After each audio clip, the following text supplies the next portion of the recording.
আপনি যদি চট্টগ্রাম শহরে যান তাহলে আপনার যাতায়াতের জন্য অবশ্যই একটা সিএনজি অথবা ট্যাক্সির প্রয়োজন হবে কি হবে না? অবশ্যই হবে।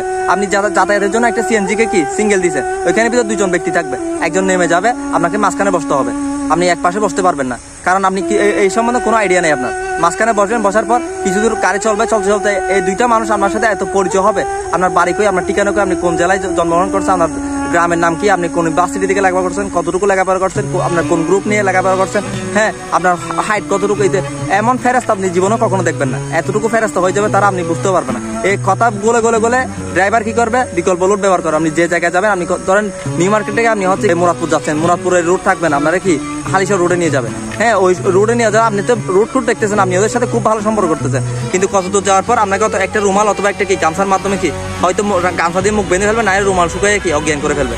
অজ্ঞান করার পর আপনি এখন হাতাহাতি করতে পারবেন। যদি হাতাহাতি করেন তাহলে আপনাকে চাকুর ভয় দেখাবে, মেরে দিবে। আপনার থেকে মানি ব্যাগ, মোবাইল ফোন যত কিছু আছে, এটিএম কার্ড সব কিছু সে নিয়ে নিবে। আর যদি না নিতে পারে তাহলে আপনাকে আহত করবে। আর বাই চান্স আপনি ওদের বুদ্ধিটা ধরে ফেলছেন, ওদের কাহিনীটা বুঝে গেছেন, তাহলে আপনি কি করবেন, 999 কল দিবেন। হ্যাঁ 999 কল দিচ্ছেন, আপনি বেঁচে গেছেন, পুলিশ এসে তাদেরকে নিয়ে গেল। কিন্তু আপনি চট্টগ্রাম শহর থেকে বাসায় আসতে পারবেন না। ওরা দেখবেন থানা থেকে এসে আরেকটা কাহিনী করে ফেলছে, কারণ ওই যে যখন থানায় নিয়ে গেছে তখন উপর থেকে কল দিছে, এটা এই নেতার ভাই, এটা ওই মন্ত্রীর ছেলে, এটা এই গ্রুপের ছেলে। এই বিস্তারিতের জন্য কি তারা জেলে রাখতে পারে না। অবশ্য পুলিশকে কি দোষ দিব, পুলিশের উপরও সিনিয়র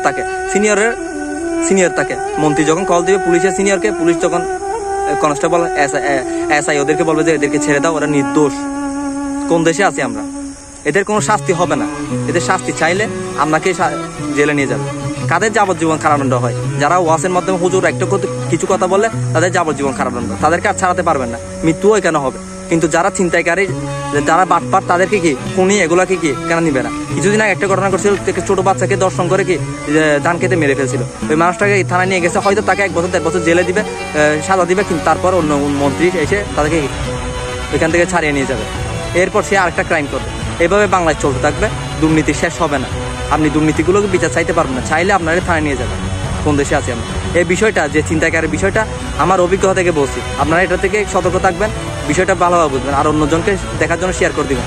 আর এখানে আমার জানিটা হবে না, আমার এখানে প্রতিটা ভিডিও কি কপিরাইট স্ট্রাইক, ফেক স্ট্রাইক দিয়ে কমিটি গাইডলাইন দিয়ে কি রিমুভ করে দিচ্ছে। আমার এখানে বায়োতে আমি হচ্ছে আমার ইউটিউব লিঙ্ক এবং ফেসবুক পেজের লিঙ্ক দিয়ে দিচ্ছি। আপনারা যদি প্রতিবাদমূলক ভিডিও চান তাহলে আমাকে ওখানে ফলো করতে পারবেন। আর আমি এখানে ফেসবুক পেজ এবং ইউটিউব নেমটাও শো করে দিচ্ছি, আপনারা আমাকে ওইখানে একটু দেখবেন। আর এখানে আমার জানিটা হবে না, তো আপনারা বিষয়টা বুঝবেন। আমার অভিজ্ঞতা থেকে বললাম। ধন্যবাদ। আসসালামু আলাইকুম।